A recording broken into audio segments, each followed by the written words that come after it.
Dunkasha here. Welcome to another episode of Don't Disney Movie Reviews. Let's talk about a book about a shipwreck. The Finest Hours, the true story of the U.S. Coast Guard's most daring sea rescue. Written by Michael J. Tugias and Casey Sherman, it's based on the true story about the SS Pendleton. Set in 1952, the ship splits in two during a nor'easter which happens off the coast of New England, and the crew was rescued by the United States Coast Guard. In the late 2010 decade, the book was adapted by Disney, which just so happens to be what I'm reviewing this week. Released on January 29th, 2016, the movie is The Finest Hours. The film opens in November 1951 in Wellfleet, Massachusetts, where two guys named Bernard Bernie Weber and Mel Gus Guthrow, played by Chris Pine and Bo Knapp respectively, arrive at a coffee shop where they were told to meet some lady. You think I should have worn the other shirt? You look nice.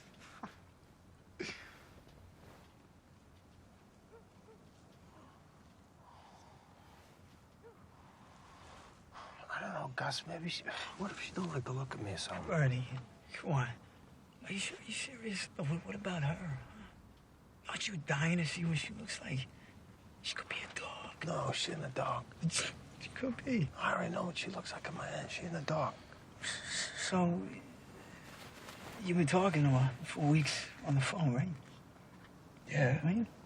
Yeah.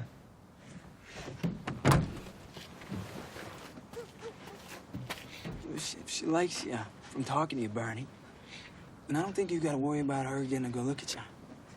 That ain't never been your problem. Let's go.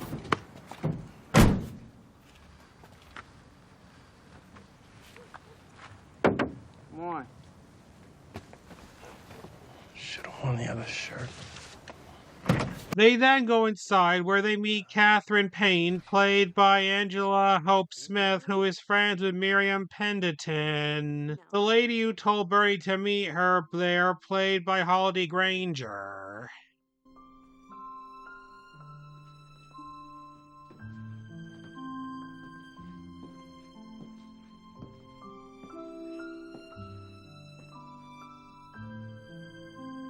Hi. Wait. You are Bernie Weber, right? Yeah. Yeah, I'm Bernie. Hey, you two, let's go grab a drink. You want to go? Sure. The four of them go out, and Bernie asks Miriam why she didn't want to meet him for a date. I didn't know if you'd be a... If I what? You know. No.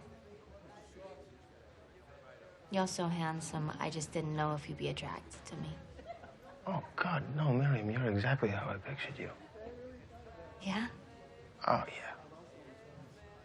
Better. Gus and Catherine then come over to their table, and Gus suggests to Bernie that they should get Miriam out on a boat that night. However, Bernie doesn't want to get into trouble. Come on, Bernie, it'll be fun. Rules are rules. No, we don't gotta go out far. Just so this sweet girl can say she's been on a boat. That's it. A rowboat? No. No. Small boat said... How about one of those bigger boats? Tied up to the dock. If Bernie's with me, I'll do it. Oh, a fishing boat? Those fishermen don't want us around unless we're pulling them in. Well, they think they own the goddamn water. They're not very nice. Come on, don't be such a fathead, Miriam. Yeah. Let's go out on the dory. What's there to be afraid of? Bernie then goes over to John Stello, played by Alexander Cook, and tells him that Miriam thinks she's scared of going out on a boat. And I don't think we should row out on a dory. I don't want to get in sick on that nice big coat. So I was wondering if... So you want to take her on the Anna G around the harbor? Yeah. Can't row out on that dory even if you wanted, right, Bernie? Carl, stop. Year anniversary's coming. My sister's now living in my house. How's it going with you, Bernie? That's enough, Carl. He did all he could. I am sorry, Mr. Nickerson. I didn't mean to upset you. Just wanted to ask Mr. Stello about borrowing a boat. So Bernie, Gus, Miriam, and Catherine borrow the Anna G. Later on February 17th, 1952, Bernie and Miriam are at a party and dance. During which, Miriam proposes to Bernie, but he says no, and she walks out with Bernie following her and mentions that there's a storm coming, which is why he said no. I heard he's gonna miss us. Yeah, but maybe not. You never know. You never know. Some people, they're just not cut out for this. Sometimes you go out and you don't come back. Are you talking about the storm or marriage, Bernie? I think I'm talking about the storm, right? You're scared of a storm? No.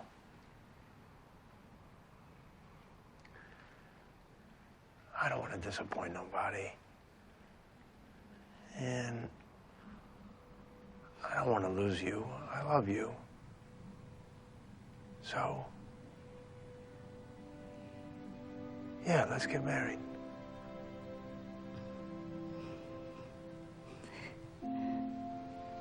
You sure?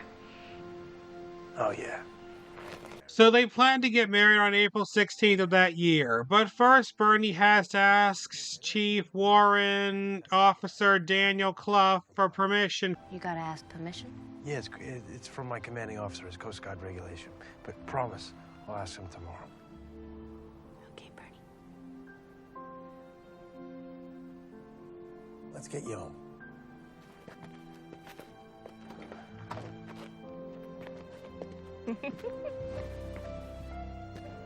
Man, you can dance. Oh, look at that. It's already starting to snow.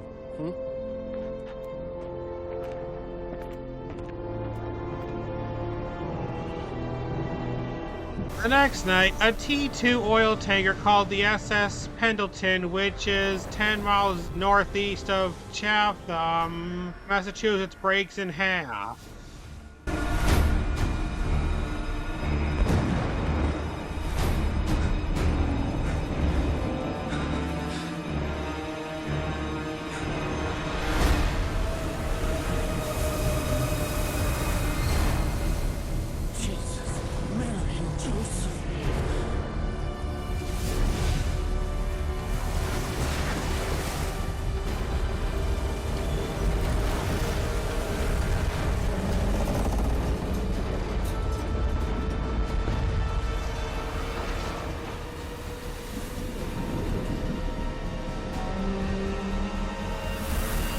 At a station, Bernie talks to Engine Man First Class Andrew Fitzgerald, played by Kyle Gallner, who tells him about the Fort Mercer. Fort Mercer? She's a big lady. She's a T2 tanker. Started radioing a couple hours ago. Apparently she's got a big crack in the hull. It's spilling oil all over the place. She's about 20 miles east off of Nantucket. It sounds like Boston and Nantucket are sending out their entire fleet, huh? We could be next. Now, they're saying gale force winds 50 to 60 miles per hour. Yeah. It's gonna be a mess.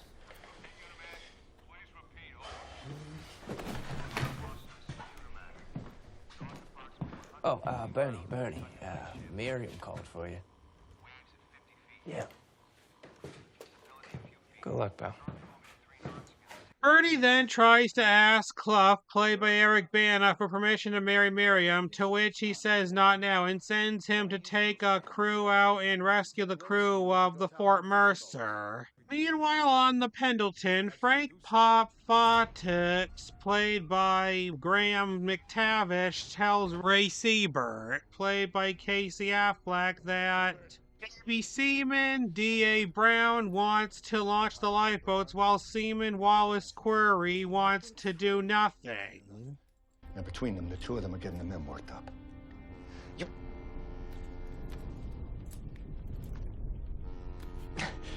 Now, I figure that you know the boat better than anybody. You're practically married to it, so I think they'll listen to you. Listen to me. Thought those men don't like me. Nobody on the ship likes me, but even Shooter. They might not like you, but they'll know to listen to you. So Seabird tells the crew that they should run the ship aground. Do what? You want to run her aground, Siebert? Even if you could with half a ship, why would you? She'd break apart, dump us all out in that sea. It's our only choice. We're gonna find a soft shoal, we'll layer up. We'll slow the water that's coming in. We'll stay in the same spot, we'll blow the whistle, and we'll give whoever's coming to look for us a chance to find us. You're gonna steer a ship without hydraulics? That's your plan? How's that gonna work? We're gonna build a manual tiller. Hey, Siebert, why should we even listen to you? The only thing you ever cared about was this ship, man. You know, I tell you what, you two make a cute couple at the bottom of the ocean. Me, I want to get on a lifeboat. Look. Insert a steel beam into the steering quadrant. We'll put pulleys on the end of it for leverage. And we'll move her manually. Domingo Garcia, played by Jesse Gabarb, then gets the radio working and the crew listens to it. Bearing 83 degrees true, 27 miles from Pollock Ripley, about 20 miles east of Nantucket. East of Nantucket? That ain't the Pendleton. Fort Mercer. That's another T2. Another tanker split in two besides us. But if everyone's gonna help them, who's gonna come for us? At the station, Bernie calls Miriam, who is working as a phone operator. Bernie? How are you? How's work? Yeah, it's been one of those days, you know, but how are you?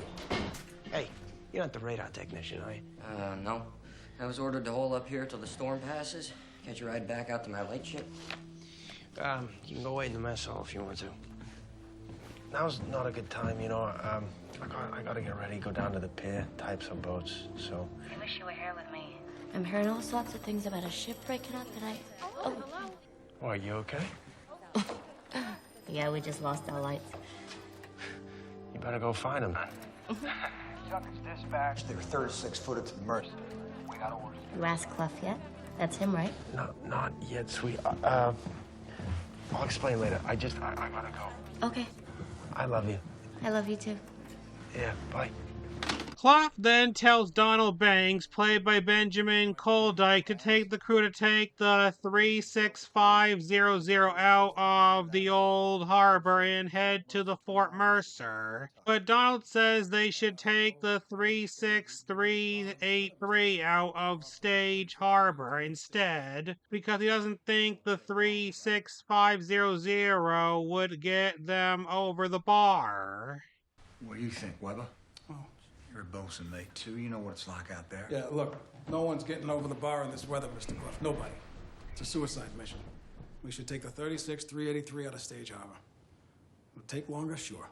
At least we'll be able to get out.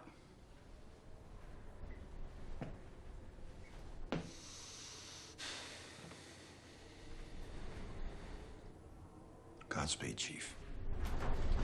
Weber, take Guthrie and Livesey down the fish pier. Yes, sir. On the Pendleton, as some of the crew is preparing a lifeboat, Seabird cuts it loose and it gets destroyed. He then tells them that they have to run the ship aground to stay alive. Now we're gonna set up a watch and look out for a shoal. I need 4 men working the pulleys on the emergency tiller. I need 4 men manning the pumps after steering, and the rest of you run a bucket line topside down below, communicate with the engine room. And somebody keep blowing that whistle. You heard him, boys! Now move it, come on! Sounds like you're the man now, Siebert. Hope you didn't just kill us all.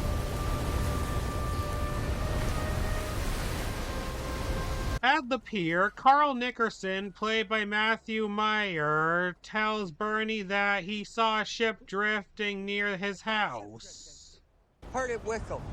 A distress signal. 45 minutes ago, Bernie. From my house. With the wind blowing south and those currents, I guess that put her close to hear about now, coming up over the bar. Can't be part of the Mercer, Bernie. She's off Nantucket 40 miles southeast of here. Means she would have drifted northwest then, right? I know what I heard. Know what I saw.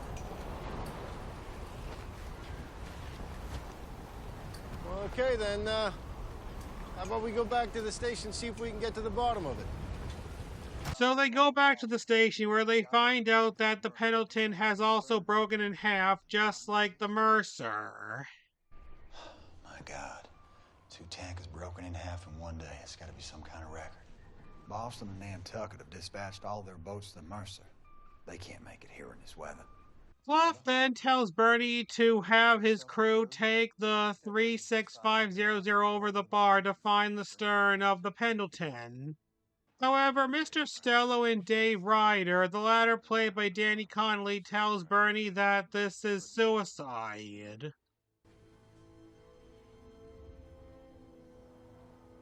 Thank you, Mr. Ryder. Thank you. Mr. Starr, I'm gonna do my best to get out there. I don't know if I will, but I'm gonna try.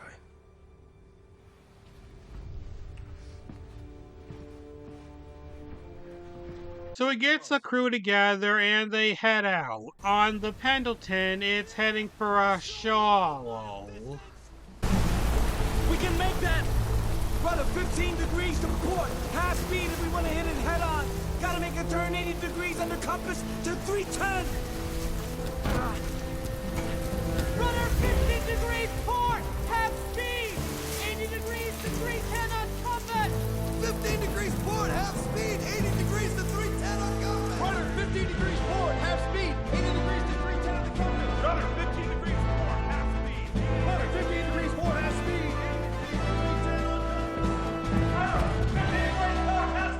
80 degrees to 310 on compass. Rudder 15 degrees port, half speed, 80 degrees to 310 on compass.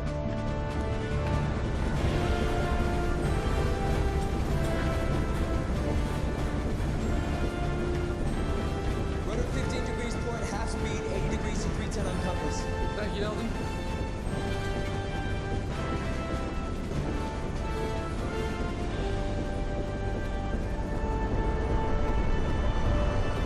Bernie and his crew board the 36500. Meanwhile, Miriam arrives at the station, finds Gus, and asks him if Bernie went out.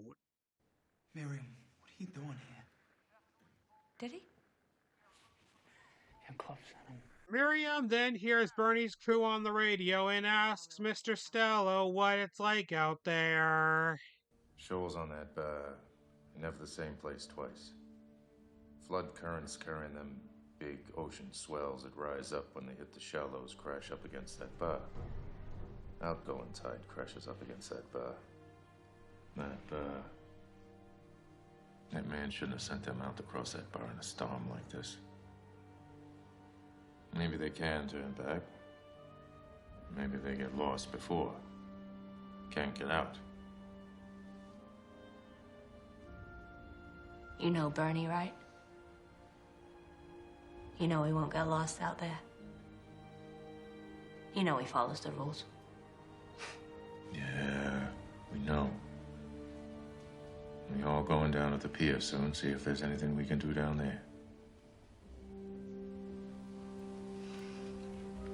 Welcome to come. Miriam then talks to Clough and tells him to call Bernie back, and he asks her what Bernie is going to ask him. For your permission to marry me. Well, that's between you, him, and your God. I mean, asking me is just a formality. He can marry you all he wants. Don't he know that? But you can't be in here, miss. It's Bernie.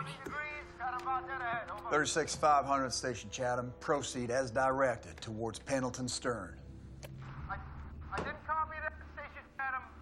Conditions has... Why give us permission if you're sending him out to die? What the hell? Guthrow, get her out of here.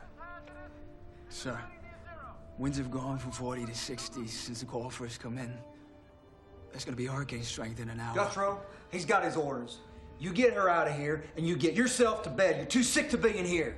Miriam then tells Clough that she doesn't think he knows what he's doing since he's not from there. You don't know what it's like out there. What the hell would you know what it's like out there, miss? Please just call them back. What do you think it's gonna be like being married to a Coast Guard man? Please just call them back. You gonna come in here scared every time he out in the water? Please call them back. You don't belong here. Please call them back. Get out of here, get out of my station, and go home to where you belong, miss. Please call them back. Get out of my station!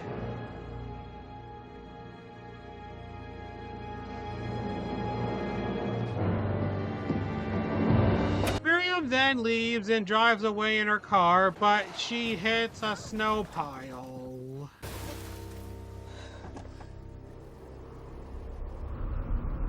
On the 36500, Bernie tells the crew that he's going to be timing of the engine in order to ride every wave before it breaks. We got faith in you, Skip. Anytime you're ready, you just go, Bernie, all right?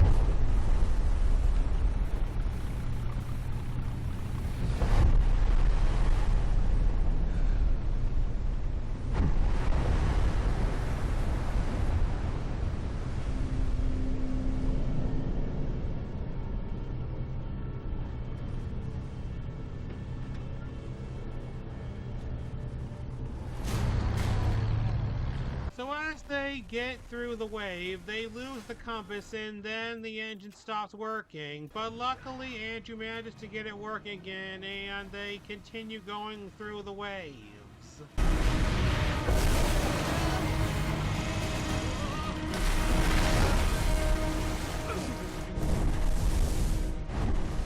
On the Pendleton, Seabird is told that they need 30 degrees in the next 2 minutes or they'll miss the shoal.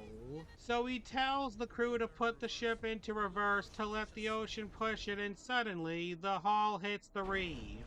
Now!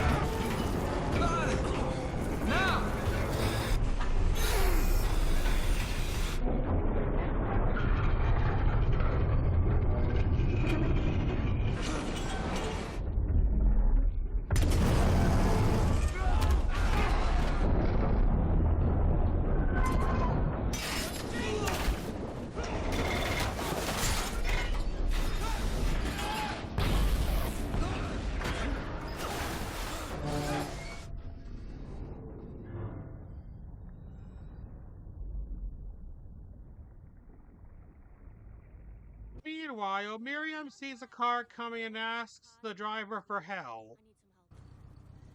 Yeah, all right, we live near here. You can go back to my house. I'll call my brother. He can tow you out. Jump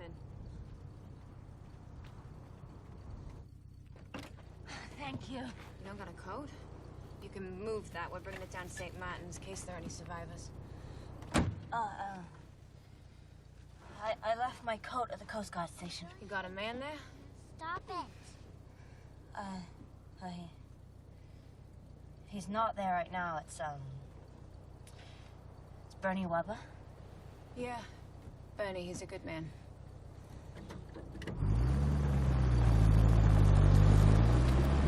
On the 36500, Richie, played by Ben Foster, tells Bernie they should head back because they lost the compass.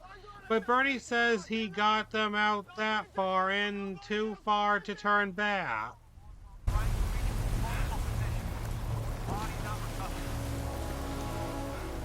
We did it, Richie. You want to turn back around? No. No, not now. We came too far. We're not getting up on him. Repeat. Yak and Dad, maintain. Not on my watch. Just do your job. Hey, Fitz! Turn off the beam, Fitz! We'll run a dark. Better shot at seeing light from the Pendleton if we're running dark.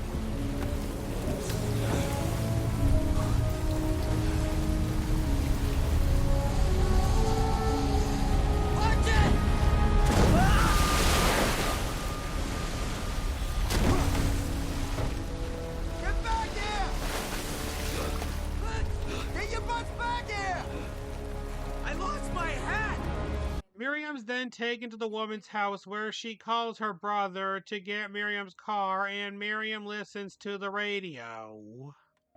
Boston, this is the Unimac. We're at the Mercer bow now, here in support of the Yakutat. 4 Mercer crewmen jumped from the deck. All were lost. Repeat, 4 men lost. Several crew members have hypothermia. We're gonna wait until daybreak to attempt another rescue. Over. Does no good listening to all that chatter, Miriam. Better learning to live not knowing. She's holding for now. Over. At roughly 1900 hours wait.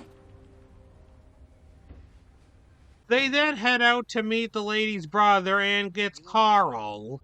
On the Pendleton, the generator goes out and now they have no power. Then suddenly, the 36500 rides. However, the boat can only hold 12 people, including the crew.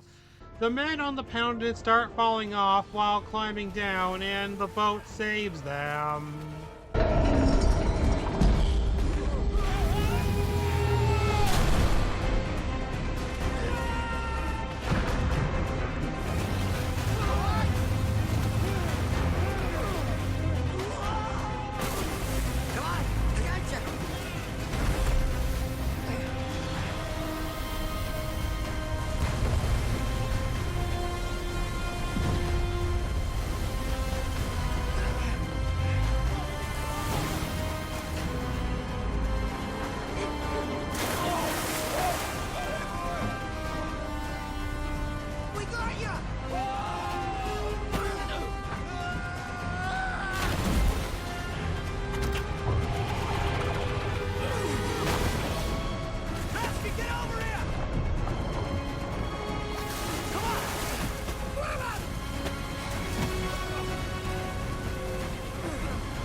When there are just 7 or 8 men left on the Pendleton, Richie suggests that they should bring the men on the 36500 in and come back for the rest. However, Bernie says they're not leaving anybody behind. That boat won't last! We all live and we all die. Right?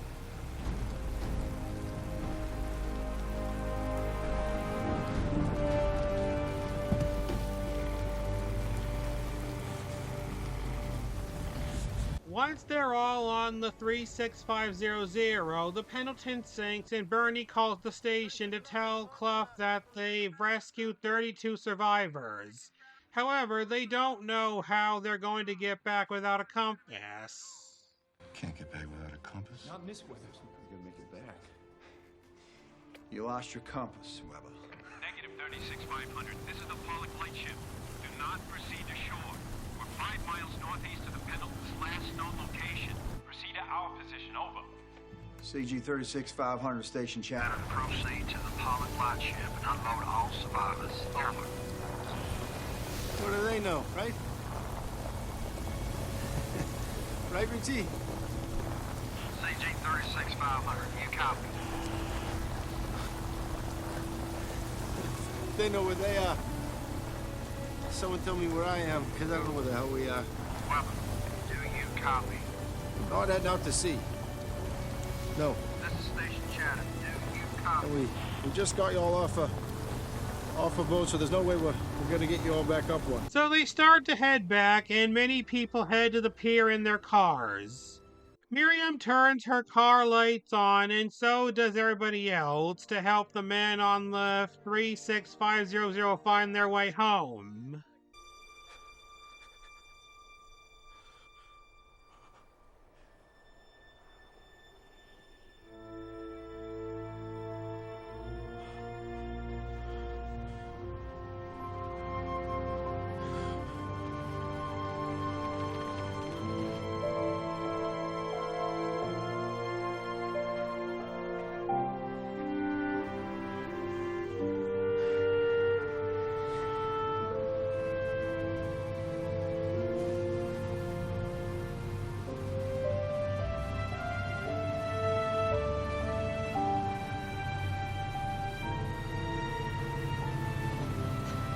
I think the men over the bar.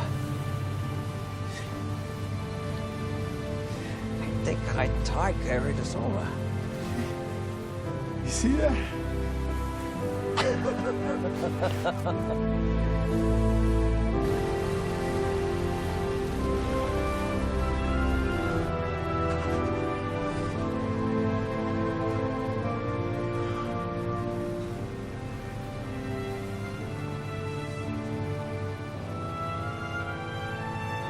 Ed, turn on the searchlight.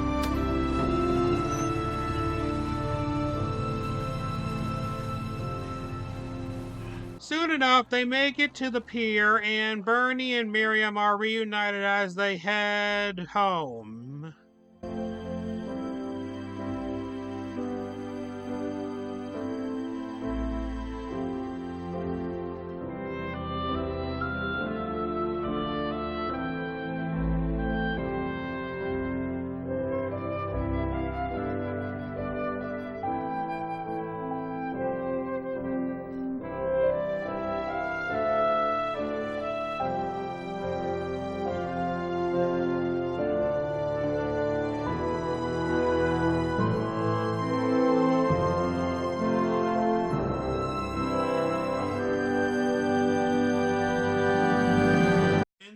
Finest hours.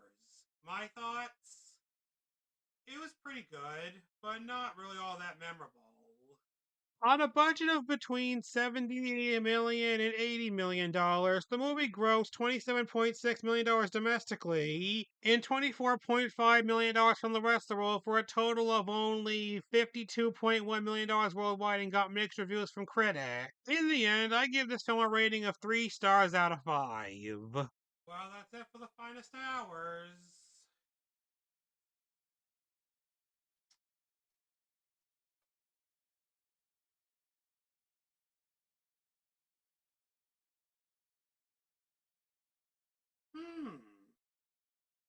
Be sure to join next week when I'll be reviewing the only Pixar movie of the 1990s to not be a part of the Toy Story franchise. And if you enjoyed this video, then make sure to tell your friends about me. Leave the questions in the comments below. Subscribe, hit the like button, check out my Mercari account, links in the description below, and tell me how I can improve my videos.